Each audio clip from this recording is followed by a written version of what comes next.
आज का हमारा टॉपिक है प्रेसिडेंट ऑफ फ्रेंच रिपब्लिक।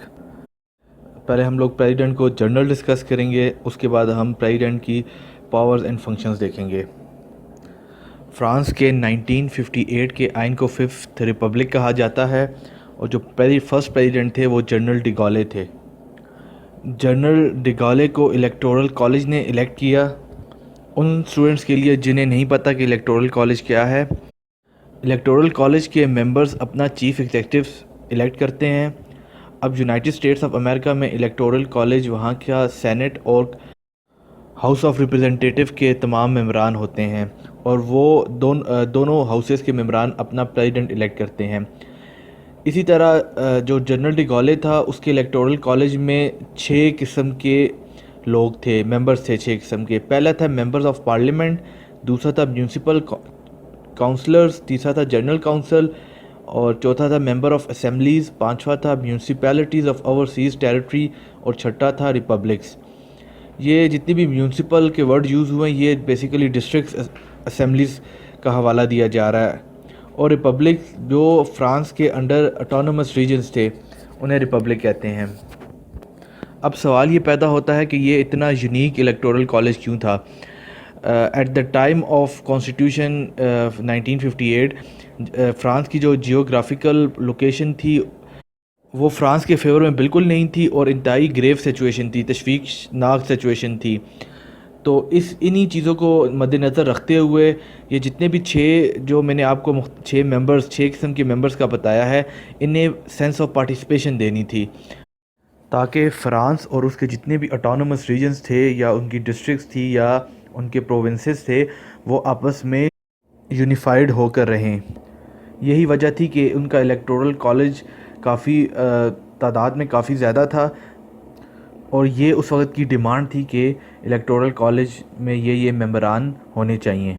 अच्छा, नेक्स्ट अब हम देखेंगे कि इनडायरेक्ट इलेक्शन। पहले बता देते हैं आपको, इनडायरेक्ट इलेक्शन में हमारे रिप्रेजेंटेटिव हमारे चीफ एग्जीक्यूटिव को इलेक्ट करते हैं, जबकि डायरेक्ट इलेक्शन में हम लोग यानी कि आम जनता लोग वो डायरेक्ट वोट देते हैं अपने चीफ एग्जीक्यूटिव को यानी कि प्रेसिडेंट को, या जहाँ पे पार्लिमानी सिस्टम है वहाँ का पीएम को। 1962 से पहले जो प्रेसिडेंट इलेक्ट होते थे वो इनडायरेक्टली होते थे और वो कैसे होते थे, इलेक्टोरल कॉलेज बनता था, वो अभी हमने एक्सप्लेन कर लिया है। लेकिन 1962 में अमेंडमेंट की गई कॉन्स्टिट्यूशन में और उसका जो सब्जेक्ट था वो था रेफरेंडम, यानी कि जो प्रेसिडेंट इलेक्ट होगा वो पॉपुलर वोट से होगा, लोग उसे वोट देंगे डायरेक्टली और तब ही वो आपका नामज़द होगा प्रेसिडेंट। और जितने भी नॉमिनीज़ होंगे प्रेसिडेंट के लिए जिसको भी एब्सोल्यूट मेजॉरिटी मिलेगी वो इलेक्शन जीत जाएगा। एब्सोल्यूट मेजॉरिटी से मुराद मेरी 50% प्लस 1 ऑफ टोटल। और अगर ऐसा नहीं हुआ तो सेकंड राउंड होगा। सेकंड राउंड में उन 2 कैंडिडेट्स का मुकाबला होगा जिन्होंने फर्स्ट राउंड में हाईएस्ट वोटिंग ली है और इन्हीं 2 में से प्रेसिडेंट इलेक्ट होगा। अगली हमारी हेडिंग है टर्म ऑफ ऑफिस। 2004 से पहले प्रेसिडेंट 7 साल तक अपने ओहदे पर फाइज रह सकता था, लेकिन 2000 में अमेंडमेंट लाई गई जिसके तहत प्रेसिडेंट की ये टाइमिंग 5 ईयर्स कर दी गई। अब अगला पॉइंट इंपॉर्टेंट है। आइन इस हवाले से साइलेंट है कि प्रेसिडेंट कितनी बार अब प्रेसिडेंट बन सकता है। इससे हम ये कंक्लूड कर सकते हैं कि प्रेसिडेंट के पास इनडेफिनेट पीरियड का टाइम होता है, वो जितनी मर्ज़ी बार बनना चाहे वो बन सकता है। लेकिन एक टेंडेंसी रही है फ्रांस में, वो ये कि no one hold the office more than 2 terms. अगला हमारा जो हेडिंग है वो है इम्पीचमेंट ऑफ प्रेसिडेंट। फ्रांस में प्रेसिडेंट की इम्पीचमेंट के लिए जो इनिशिएटिव है वो पार्लियामेंट में लिया जाता है और प्रेसिडेंट के ख़िलाफ़ गद्दारी का case high court of justice में चलाया जाता है और अगर वो एक्सेप्ट हो जाए तो वो प्रेसिडेंट अपने ओहदे से रिमूव हो सकता है।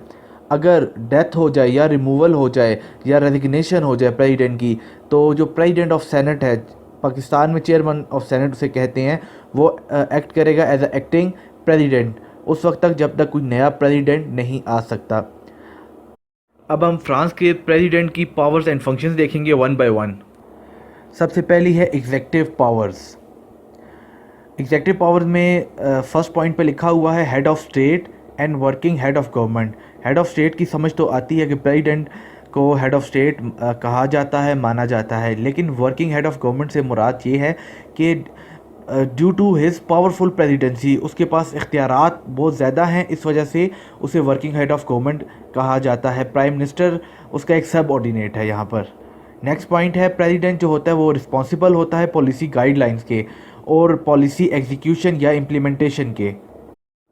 वॉर की सूरत हाल में या फॉरेन पॉलिसी के हवाले से या फिर प्रिजर्वेशन ऑफ गवर्नमेंटल इंस्टीट्यूशंस यानी गवर्नमेंट के इदारों के तहफ़्फ़ुज़ के लिए प्रेसिडेंट की पावर ओवर राइडिंग हो जाती है। मतलब प्रेसिडेंट को के पास लामहदूद इख्तियारात उनके पास होते हैं। अगला पॉइंट हम देखेंगे, प्रेसिडेंट नॉमिनेट करता है प्राइम मिनिस्टर को और जो मेजॉरिटी पार्टी होती है नेशनल असेंबली में उसका प्राइम मिनिस्टर को नॉमिनेट करता है और प्राइम मिनिस्टर सबऑर्डिनेट होता है प्राइम मिनिस्टर के।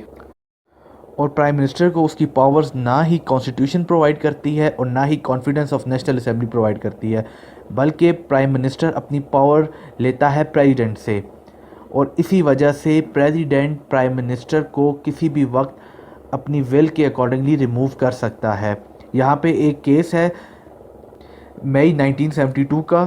प्राइम मिनिस्टर छाबान दलमास को ओवरवेलमिंग वोट ऑफ कॉन्फिडेंस मिला था नेशनल असेंबली में। इसका मतलब है कि मोर देन 2/3 मेजॉरिटी के कॉन्फिडेंस वोट उसे नेशनल असेंबली में मिला था, लेकिन उसे अपने ओहदे से रिमूव कर दिया गया कुछ ही हफ्तों बाद प्रेसिडेंट ने, और वो प्रेसिडेंट था जॉर्ज पोम्पिडो। इसके अलावा प्रेसिडेंट जो है वो अपॉइंट्स करता है प्राइम मिनिस्टर की कैबिनेट को और उस अपॉइंटमेंट में वो प्राइम मिनिस्टर से कंसल्ट भी करता है। प्रेसिडेंट प्रिसाइड करता है कैबिनेट मीटिंग को भी, वहाँ पे कैबिनेट को काउंसिल ऑफ मिनिस्टर कहा जाता है। इसके अलावा जो जितने भी सिविल एंड मिलिट्री पर्सोनल्स होते हैं उसे भी प्रेसिडेंट ही नॉमिनेट या अपॉइंट करता है। और मिलिट्री के हवाले से president chief commander of arm forces होता है और वो प्रिसाइड भी करता है meetings of the committee of national defence. अब हम देखेंगे एग्जेक्टिव पावर्स में ही कि प्रेसिडेंट के पास कौन कौन सी फॉरेन पावर्स हैं। सबसे पहले प्रेसिडेंट अपॉइंट करता है एम्बेसडर बाकी ममालिक में और रिसीव करता है बाकी ममालिक से अपने मुल्क में एम्बेसडर, और जितनी भी ट्रीटीज़ होती हैं उन्हें दूसरे ममालिक के साथ उसे नेगोशिएट भी करता है। और जितनी भी नेगोशिएशंस होती हैं इंटरनेशनल एग्रीमेंट के हवाले से वो सब प्रेसिडेंट को उस हवाले से इन्फॉर्म किया जाता है। एग्जेक्टिव पावर को कंक्लूड करेंगे, ये कहा जा सकता है कि जो प्रेसिडेंट है वो एक्सरसाइज करता है indirectly veto power in almost every possible aspect of policy. मतलब वो जहाँ भी मुमकिन हो वो वीटो पावर का इस्तेमाल कर सकता है क्योंकि वो बहुत स्ट्रॉन्ग प्रेसिडेंट है और वो पॉलिटिक्स में भी डीपली इन्वॉल्व होता है। और इसके अलावा थर्ड और फोर्थ रिपब्लिक यानी कि थर्ड और फोर्थ कॉन्स्टिट्यूशन के अकॉर्डिंगली जो हेड ऑफ स्टेट था वो इररिस्पॉन्सिबल था, लेकिन ये प्रेसिडेंट फिफ्थ रिपब्लिक का ये एक रिस्पॉन्सिबल हेड ऑफ स्टेट है। Last but not the least, in normal circumstances आम हालात में प्रेसिडेंट जो और प्राइम मिनिस्टर ये पावर शेयर करते हैं, मतलब पावर डिवाइड हो जाती है प्रेसिडेंट और प्राइम मिनिस्टर के दरमियान, और प्रेसिडेंट एक एज आ आर्बिट्रर एक्ट कर रहा होता है। मतलब असल पावर प्रेसिडेंट के पास ही है लेकिन वो प्राइम मिनिस्टर से काम करवा रहा होता है। लेकिन क्राइसिस में जितनी भी पावर हैं एवरी पावर वो चली जाती है प्रेसिडेंट के हाथ में। मतलब यहाँ पे प्रेसिडेंट एज अ डिक्टेटर काम करेगा एमरजेंसी या क्राइसिस के हालात में। अगली इंपॉर्टेंट पावर है लेजिस्लेटिव पावर्स। सबसे पहली है कि पार्ट एंड यानी जिस वक्त तक प्रेसिडेंट का किसी भी बिल पे साइन नहीं होगा वो बिल लॉ नहीं बन सकता। इसके अलावा प्रेसिडेंट जब चाहे वो पार्लियामेंट के सेशन को तलब कर सकता है या बर्खास्त कर सकता है। और प्रेसिडेंट के पास ये पावर है कि दोनों हाउसेस को एड्रेस कर सकता है और ख़ुद से कोई इनिशिएटिव भी ले सकता है या अपनी ओपिनियन को एक्सप्रेस कर सकता है, और ज़रूरी नहीं कि प्रेसिडेंट की ओपिनियन गवर्नमेंट या प्राइम मिनिस्टर की ओपिनियन से मैच करती हों। इसके अलावा प्रेसिडेंट के पास ये पावर है कि वो किसी भी टाइम मैसेजेस कर सकता है पार्लियामेंट को, यानी कि किसी भी इशू पे अगर काम करना हो तो वो पार्लियामेंट को थ्रू मैसेजेस लेजिस्लेटिव मैसेज भेज सकता है। और जिस वक्त बिल दोनों हाउसेस से पास होकर प्रेसिडेंट के पास जाएगा तो प्रेसिडेंट के पास ये सस्पेंसिव वीटो की ऑप्शन है, वो बिल को री एग्ज़ामिनेशन के लिए वापस भेज सकता है, या कंप्लीट री एग्ज़ामिनेशन के लिए, या बिल के कुछ आर्टिकल्स की री एग्ज़ामिनेशन के लिए। और पार्लियामेंट किसी भी सूरत पर इसे रिफ्यूज़ नहीं कर सकती प्रेसिडेंट की गाइडलाइंस को। अगला पॉइंट कॉन्स्टिट्यूशनल काउंसिल के हवाले से है। सबसे पहले इसका बता देते हैं कि कॉन्स्टिट्यूशनल काउंसिल के पास ये पावर है, वो किसी भी बिल की कॉन्स्टिट्यूशनैलिटी चेक कर सकते हैं, यानी कि जुडिशल रिव्यू कर सकता है कि आया ये बिल आइन के अकॉर्डिंग है या नहीं। और प्रेसिडेंट, इसके 3 मेंबर जो हैं वो आपका फ्रेंच प्रेसिडेंट इलेक्ट करता है। प्रेसिडेंट के पास ये पावर हासिल है कि वो कॉन्स्टिट्यूशनल काउंसिल से ये क्वेश्चन रेज़ कर सकता है कि आया कोई भी बिल कॉन्स्टिट्यूशन के अकॉर्डिंग है या नहीं। नेक्स्ट इम्पॉर्टेंट पॉइंट है कि प्रेसिडेंट किसी भी वक्त नेशनल असेंबली यानी कि लोअर हाउस को डिसॉल्व कर सकता है एट हिज डिस्क्रिशन, लेकिन कुछ लिमिटेशंस हैं इस पे।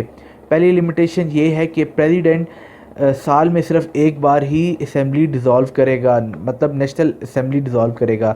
और दूसरा ये है कि in emergency president assembly dissolve नहीं कर सकता। और तीसरा ये है कि ड्यूरिंग बजट के दौरान प्रेसिडेंट असेंबली डिसॉल्व नहीं कर सकता। और जब भी वो असेंबली डिसॉल्व करेगा तो वो कंसल्ट करेगा प्राइम मिनिस्टर से, प्रेसिडेंट ऑफ नेशनल असेंबली और प्रेसिडेंट ऑफ सेनेट से। नेक्स्ट पॉइंट है कि कोई जो गवर्नमेंट की पावर से रिलेटेड है, या फिर ऐसा बिल जिस पे किसी ट्रीटी की मंजूरी करनी है, तो प्रेसिडेंट वहाँ पर रेफरेंडम करवा सकता है, यानी लोगों से उनकी राय पूछ सकता है, और ये प्रपोज़ल उसे प्राइम मिनिस्टर देता है, या फिर joint resolution of parliament, joint session होता है पार्लियामेंट का, वो एक प्रपोज़ल देती है। अगला पॉइंट इमरजेंसी का है, जो पहले भी डिस्कस कर चुके हैं कि इमरजेंसी के हालात में प्रेसिडेंट के पास इनॉमरस पावर है, अनलिमिटेड पावर्स हैं। लेकिन कोई भी स्टेप प्रेसिडेंट लेगा ड्यूरिंग इमरजेंसी, उसे नेशन को या कौम को इन्फॉर्म करना पड़ेगा रेडियो से या टेलीविज़न के मैसेजेस से, और कॉन्स्टिट्यूशनल काउंसिल से भी कंसल्ट करना होगा। अगला इम्पॉर्टेंट पावर है फाइनेंशियल पावर। बजट जो होगा वो फाइनेंस मिनिस्टर प्रिपेयर करेगा, लेकिन उसे जो पॉलिसी डायरेक्टिव देंगे वो प्रेसिडेंट साहब देंगे। और budget must be initiate in national assembly, lower house में इनिशिएट होगा, और लोअर हाउस वाले इस बजट को डिस्कस कर सकते हैं, लेकिन इसमें कोई भी तब्दीली नहीं कर सकते। ज़्यादा से ज़्यादा 40 दिन तक ये बजट लोअर हाउस में रहेगा, और वो लोअर हाउस वाले से डिस्कस करेंगे। उसके बाद ये ऑटोमेटिकली सेनेट को चला जाएगा अगर लोअर हाउस से अप्रूवल नहीं देता। सेनेट भी इस पे कोई तब्दीली नहीं कर सकता, सिर्फ 30 दिन तक इसे अपने पास रख सकता है। और अगर सेनेट से भी मंजूरी नहीं आई तो इन 40 और 30 70 दिन बाद गवर्नमेंट इस बजट को इशू कर देगी एक ऑर्डिनेंस के ज़रिए, और प्रेसिडेंट इस पर साइन कर देगा। लेकिन अगर नेशनल असेंबली और सेनेट में ये बिल पास हो जाता है विद सिंपल मेजॉरिटी, तो डायरेक्ट प्रेसिडेंट इस पर साइन कर लेगा। ऐसे हम कंक्लूड ये करते हैं कि parliament is helpless in financial matter, यानी पार्लियामेंट सिर्फ बजट को डिस्कस कर सकती है, उसमें कोई रद्द बदल नहीं कर सकती। प्रेसिडेंट बजट बनवाएगा फाइनेंस मिनिस्टर से। अगला इम्पॉर्टेंट पावर है जुडिशियल पावर। प्रेसिडेंट होता है chairman high council of judiciary का। इसके अलावा प्रेसिडेंट हायर जुडिशियल और एडमिनिस्ट्रेटिव कोर्ट्स, उसकी अपॉइंटमेंट्स और जजेस भी प्रेसिडेंट ही करता है। एक चीज़ यहाँ पे मेंशन कर देते हैं, चूँकि ये यूनिटरी फॉर्म ऑफ गवर्नमेंट है, इसलिए यहाँ पर सुप्रीम कोर्ट नहीं है, यहाँ पर लोअर कोर्ट्स हैं, जिस तरह हाई जुडिशियल है, एडमिनिस्ट्रेटिव कोर्ट्स हैं। और प्रेसिडेंट नॉमिनेट करेगा 3 मेंबर ऑफ कॉन्स्टिट्यूशनल काउंसिल के। कॉन्स्टिट्यूशनल काउंसिल का पहले भी बताया जा चुका है, ये कॉन्स्टिट्यूशनैलिटी ऑफ बिल चेक करती है, यानी कि कॉन्स्टिट्यूशन को इंटरप्रेट भी करती है और जुडिशियल रिव्यू भी करती है कि आया बिल कॉन्स्टिट्यूशन के अकॉर्डिंग है या नहीं। अगली इंपॉर्टेंट पावर है एमरजेंसी पावर। एमरजेंसी की हालत, यानी जब भी मुल्क के इंस्टीट्यूशंस या इंडिपेंडेंस ऑफ नेशन या इंटेग्रिटी ऑफ इट्स टेरिटरी या एग्जीक्यूशन ऑफ इंटरनेशनल एग्रीमेंट्स या regular functioning of public power, इससे ख़तरा होगा, इंटरप्ट करने की कोशिश की जाएगी, तो प्रेसिडेंट के पास ये इख्तियारात हासिल हैं कि वो किसी किस्म का स्टेप ले सकते हैं हालात को मद्देनज़र रखते हुए। और इसी को ही कहते हैं कि personal and discretionary act of president. इसके अलावा इमरजेंसी के हालात में प्रेसिडेंट को सिर्फ अपनी कौम को इन्फॉर्म करना होता है मैसेजेस के थ्रू, या वो रेडियो या टेलीविज़न मैसेजेस करता है। और कॉन्स्टिट्यूशनल काउंसिल से वो कंसल्ट करता है। ये कहा जा सकता है कि एमरजेंसी के हालात में प्रेसिडेंट एक्सरसाइज करता है आलमोस्ट डिक्टेटोरियल पावर, वो एक डिक्टेटर बन जाता है बिकॉज़ उसके पास अनलिमिटेड पावर्स आ जाती हैं। अगली इम्पॉर्टेंट पावर है ceremonial power. As a head of the state मुख्तलिफ़ ओकेजन्स पे हेड मेडल्स या सर्टिफिकेट्स देता है उन लोगों को जिन्होंने मुख्तलिफ़ चीज़ों पे कामयाबी हासिल की हो, जैसे यूनिवर्सिटीज़ में ग्रेजुएट्स को डिग्री मुहैया करना वगैरह वगैरह। इसके अलावा कोई भी किसी ख़ास ओकेजन पे नेशनल इम्पोर्टेंस के हवाले से कौम से एड्रेस करता है। और जब कभी बैरून ममालिक से कोई हेड ऑफ़ स्टेट या फॉरेन डेलीगेट्स मुल्क में आते हैं तो उन्हें रिसीव भी प्रेसिडेंट ख़ुद करता है। लास्ट है हमारे पास function as a leader of nation. Constitution directly president को ये पावर देता है कि वो देख सकता है कि कॉन्स्टिट्यूशन को रिस्पेक्ट मिल रही है या नहीं। प्रेसिडेंट इंश्योर करता है कि गवर्नमेंट के इदारे रेगुलर फंक्शन कर रहे हैं। अगला लास्ट है प्रेसिडेंट होता है वो गारंटर होता है नेशनल इंडिपेंडेंस का, इंटेग्रिटी ऑफ टेरिटरी मतलब यूनिटी, उसकी टेरिटरी की यूनिटी और उसकी जो respect for community agreements and treaties, इन तमाम चीज़ों का वो गारंटर होता है प्रेसिडेंट। ये थी हमारी प्रेसिडेंट और प्रेसिडेंट की पावर्स। अगले लेक्चर में हम प्राइम मिनिस्टर को देखेंगे और उसकी पावर्स देखेंगे। शुक्रिया, अल्लाह हाफ़िज़।